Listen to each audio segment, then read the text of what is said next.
Et nous sommes de retour au plateau pour la dernière partie de cette émission. Nous abordons notre quatrième sujet. Nous parlons à présent du Togo et des manifestations. Pacoma Djurouvi se prononce.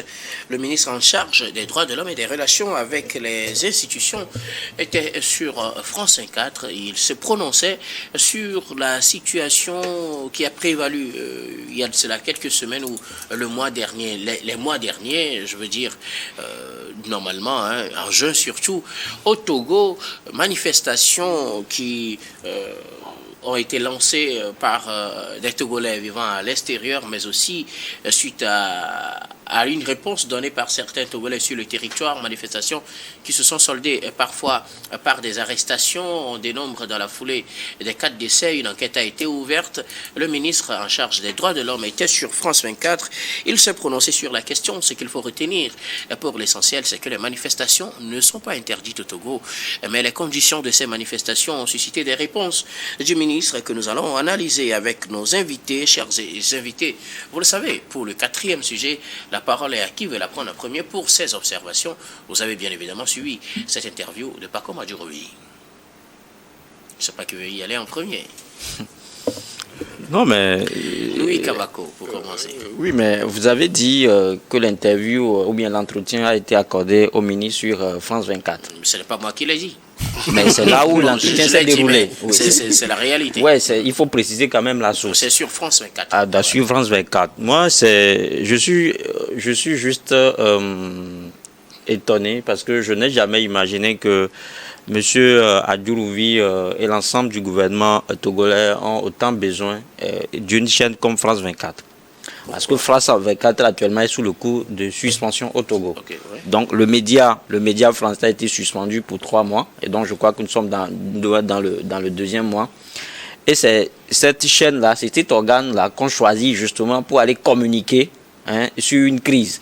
C'est-à-dire que France 24 a été sanctionné dans le cadre de cette crise-là. Et à un moment, on trouve que la chaîne est tellement importante que on peut aller, on peut justement la choisir.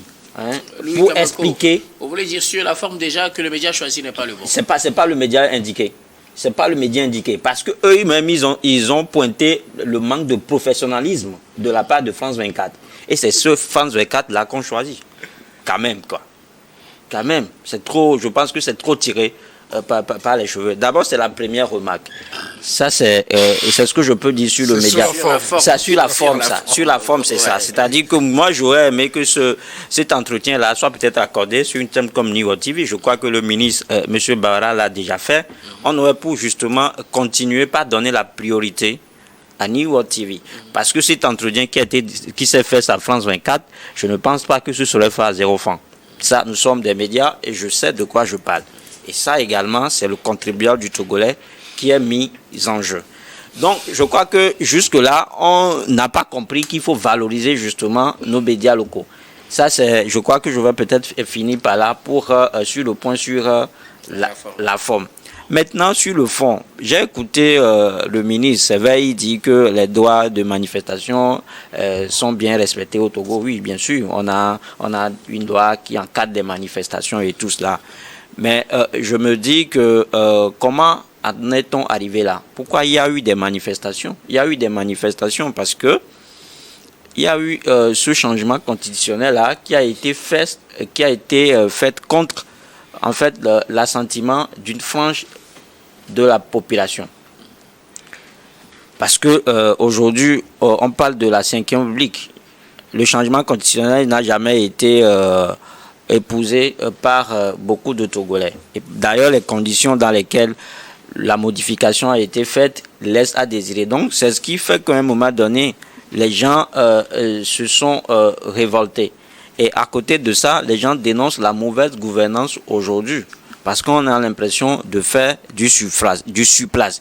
Donc, c'est pour ça qu'à un moment donné, les gens ont décidé d'être dans la rue pour se faire attendre. Maintenant, la manifestation, ce qui en est suivi, je pense que je ne veux pas revenir là-dessus. Mais là où je voudrais encore revenir sur la question des manifestants qui ont été retrouvés, je ne sais pas si ce sont des manifestants qui ont été retrouvés, ou sur la question des cas de décès. Des cas de décès, surtout des gens qui ont été retrouvés morts dans la lagune de Baie. Il y a d'abord eu un premier communiqué du procureur de la République qui nous a signifié que ce sont des gens qui ont été morts par noyade. Et donc là, aujourd'hui, le ministre, M. Adjourouvi, nous dit que lui, il est avocat, il ne lui revient pas d'aller vite en besogne et que les enquêtes sont en cours. Donc aujourd'hui, c'est pour peut-être nous dire que le procureur général, peut-être lui, il ne maîtrise pas, en fait, je ne sais pas, mais les éléments fondamentaux, bien les b.a.-ba du droit. Je ne sais pas, c'est pour cela qu'au prime abord, il a dit que ceux qui sont morts, ceux qui ont été retrouvés dans les lagunes, sont morts par noyade. Le ministre n'a pas dit ça, Louis. Le ministre n'a pas dit ça. Le ministre n'a pas dit que ceux qui sont morts par noyade, mais il dit que les enquêtes se poursuivent. Mais déjà, au lendemain de la découverte de ces corps macabres, là, il y a un communiqué qui a été publié par le procureur, je mentis, disant que ceux qui ont été retrouvés morts dans la lagune sont morts par noyade. C'est au lendemain, c'est après cette sortie du procureur général là que l'Assemblée nationale a justement communiqué qu'il y a une enquête qui s'est diligentée et qu'on va enquêter véritablement sur la mort de ces citoyens-là. Donc je crois que c'est des choses aujourd'hui qui ne font quoi que la communication, une fois encore en cette période de crise-là, va dans tous les sens. Et quand c'est comme ça, je pense que ça ne crédibilise pas les uns et les autres. Et quand je vois le ministre aller défendre loi, je pense que il aurait pu justement donner cet exercice-là, à des journaux ou bien à des journalistes qui défendent en fait leur cause. Parce que quand, devant cette situation, et sur une chaîne également internationale, vous êtes membre du gouvernement, vous arrivez, vous ne pouvez pas dire le contraire de ce qu'il dit, parce qu'il est acteur. Aujourd'hui, c'est eux qui sont pointés du doigt, c'est eux qui sont accusés, c'est eux qui sont critiqués. Donc, ils se mettent dans la peau d'un défenseur. On aurait pu laisser peut-être un journaliste aller défendre leur cause et on verra qu'au moins, il y aura une certaine objectivité. Même s'il n'y a pas d'objectivité, je pense que le journaliste fera ce qu'on peut appeler le sophisme, en fait. Donc, tout cela, aujourd'hui, moi, me laisse que c'est, entre guillemets, vous m'excusez, mais une sortie peut-être ratée de la part de Monsieur le ministre. Merci beaucoup à vous, Louis Kamako. Je ne sais pas lequel d'entre vous va y aller à la suite de Louis Kamako pour se prononcer sur cette interview du ministre Adjourouvi. Non, mais moi je crois que le ministre Adjourouvi joue le rôle naturel qui le revient. Il est membre du gouvernement. Il va sur une chaîne internationale pour se prononcer sur un certain nombre d'éléments factuels et donc il donne sa version des faits. Et donc je crois que lorsque on fait partie quand même de l'exécutif en vertu du principe de la séparation de pouvoir, on ne peut pas se prononcer sur des enquêtes en cours. Il appartient au procureur de la République qui dispose de la légalité et l'opportunité des poursuites, de diligenter des enquêtes et de nous donner des conclusions définitives à cette affaire.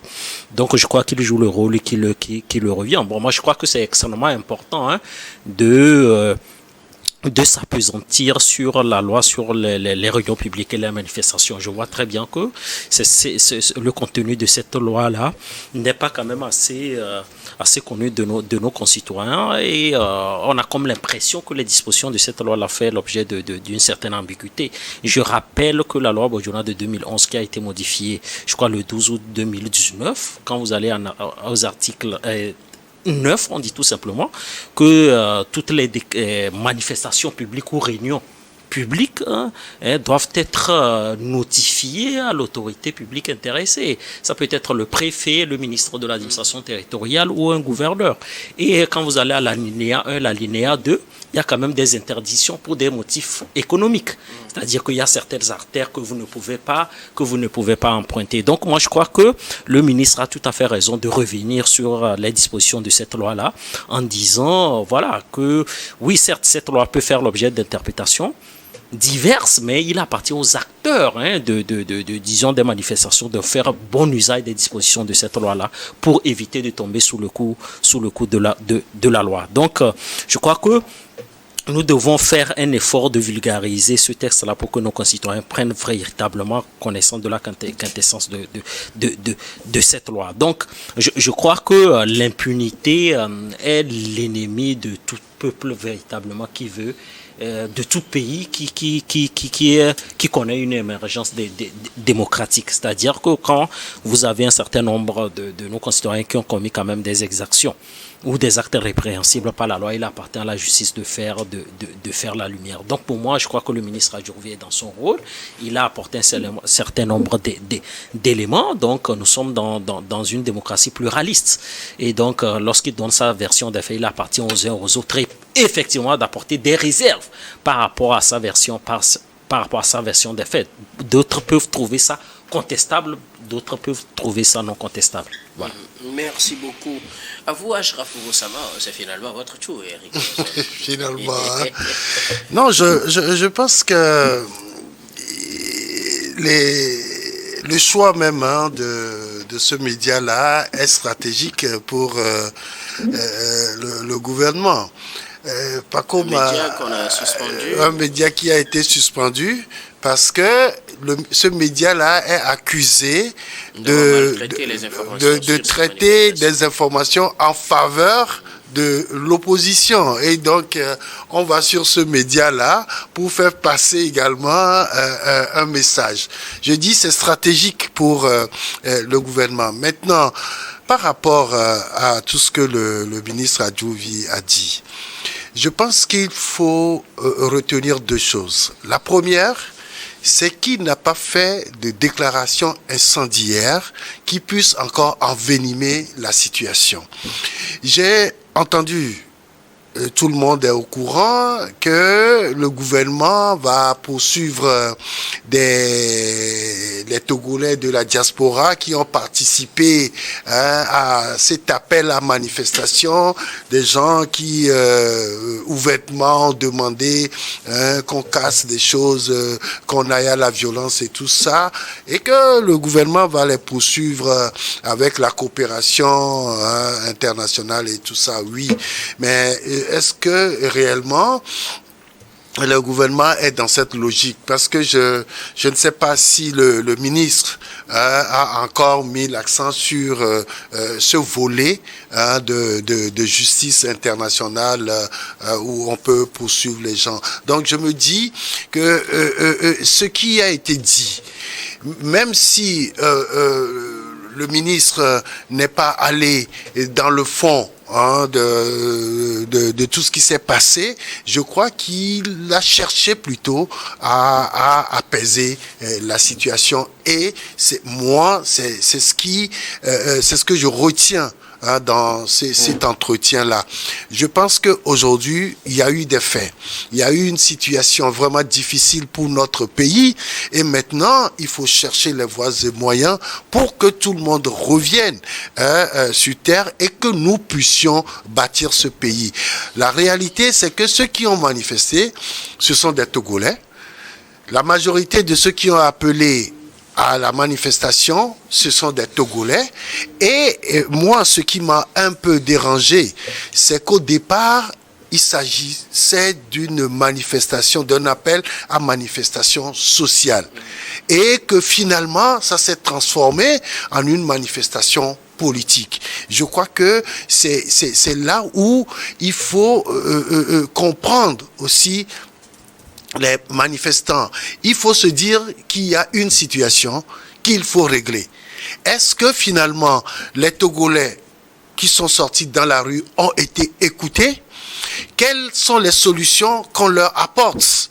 Parce que ils font des revendications qui sont, à mon avis, légitimes. Quand les gens disent « nous avons faim », avoir faim, c'est-à-dire ne pas pouvoir faire les 3 repas quotidiens, c'est ne pas pouvoir trouver du travail et gagner de l'argent pour pouvoir survivre.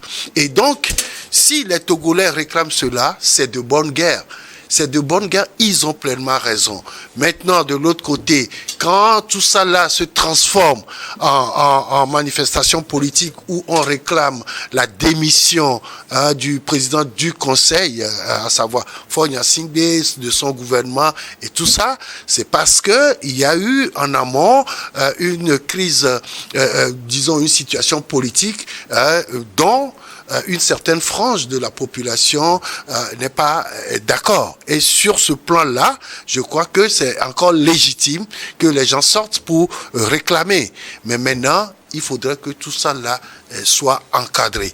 Je pense que c'est ce que le ministre a dit de façon claire. Il faudrait que tout ça là soit encadré de façon à ce que ces manifestations appelées pacifiquement se déroulent dans des conditions réglementaires et que tout le monde puisse faire ce dont il pense être utile pour notre pays. Je crois que de façon globale, je ne retiens pas de propos alarmistes ou de propos qui puissent envenimer encore la situation, mais plutôt on a cherché à calmer un peu le jeu pour que les Togolais puissent se retrouver. Vous savez, toujours est-il que dans notre pays, nous avons toujours eu des crises, et après, c'est des Togolais qui se retrouvent pour discuter toujours. Alors, merci beaucoup. À vous, Eric Johnson, ce qu'il faut retenir, c'est que le choix de France 24 est stratégique. C'était dans une certaine logique.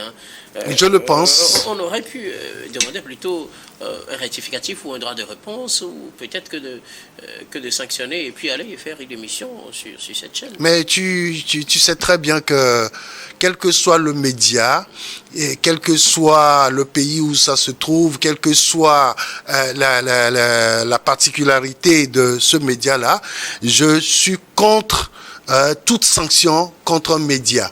Parce qu'il y a des voies de recours qu'il faut respecter. Comme tu l'as dit, on pouvait demander un droit de réponse, mais la HAC, dans sa décision, a dit que ces médias-là ont été approchés plusieurs fois. Même nous, nous-mêmes, nous sommes des médias, mais nous n'avons pas eu vent de ce que ces médias-là aient eu des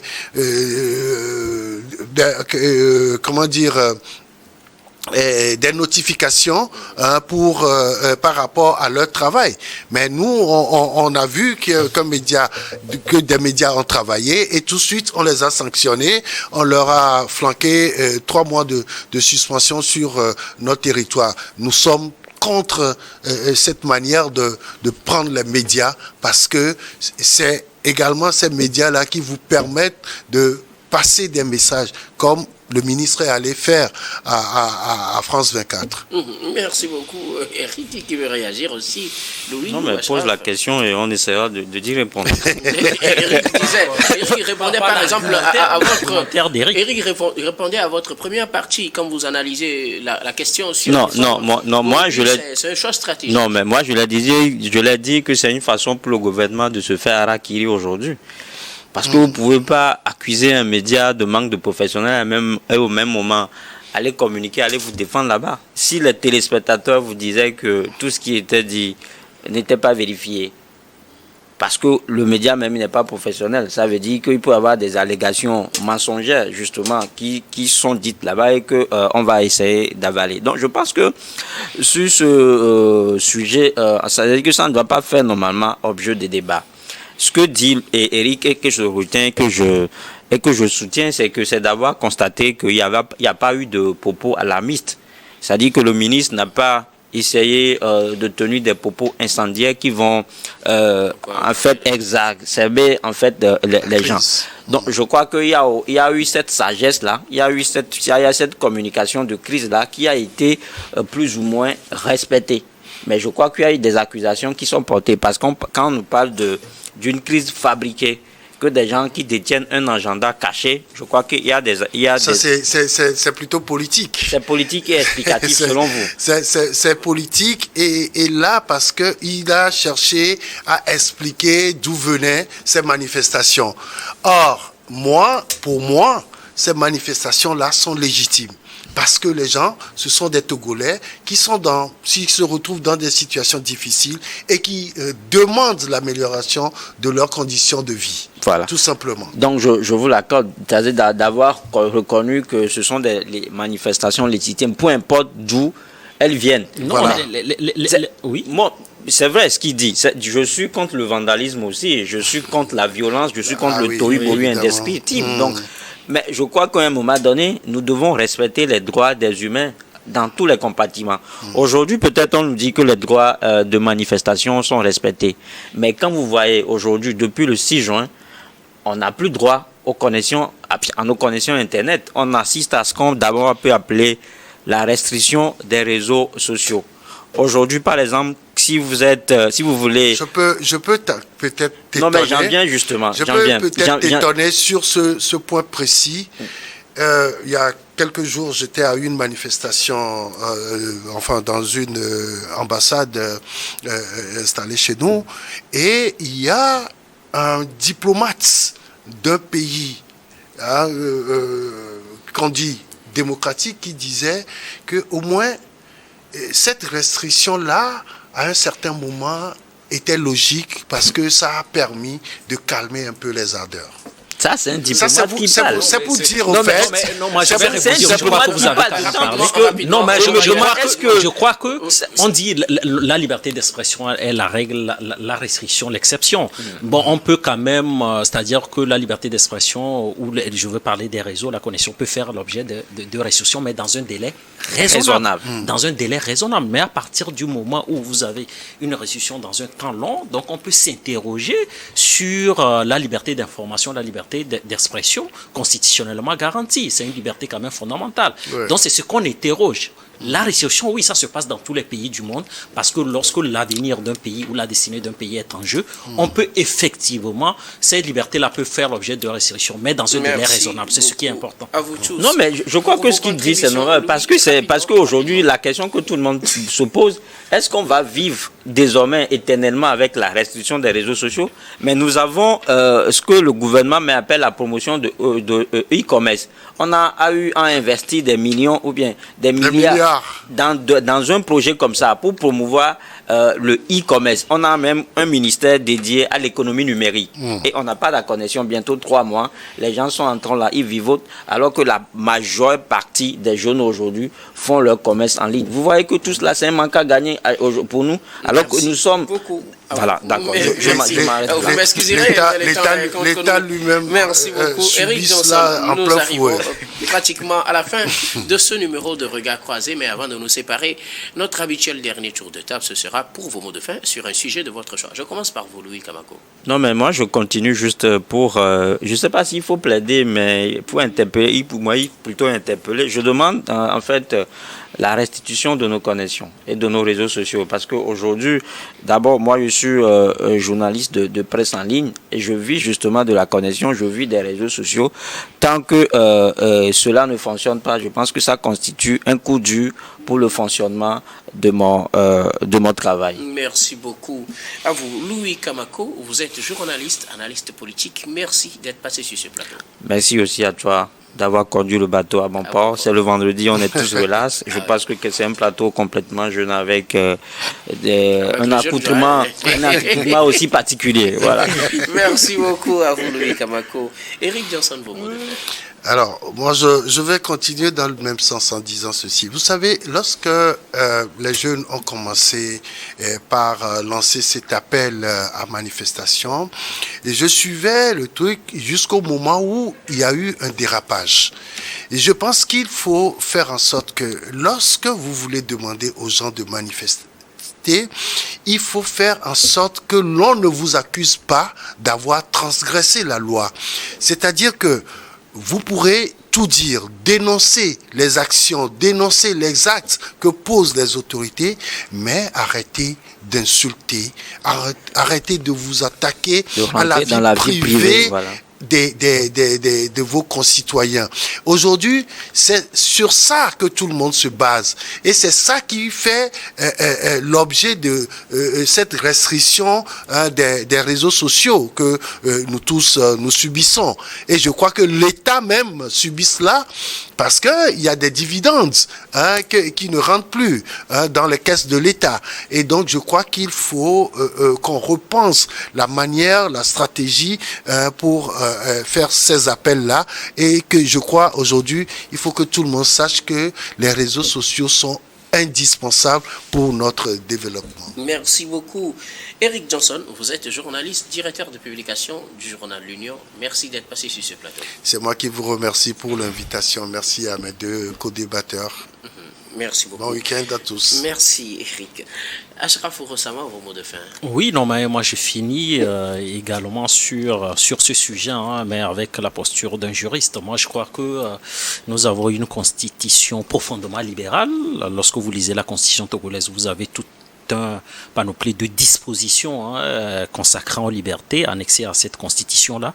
Et donc, je crois que l'État, certes, l'État a le monopole de la violence légitime, ça c'est clair, mais je crois que l'État doit prendre des mesures idoines pour garantir les libertés des uns et des autres.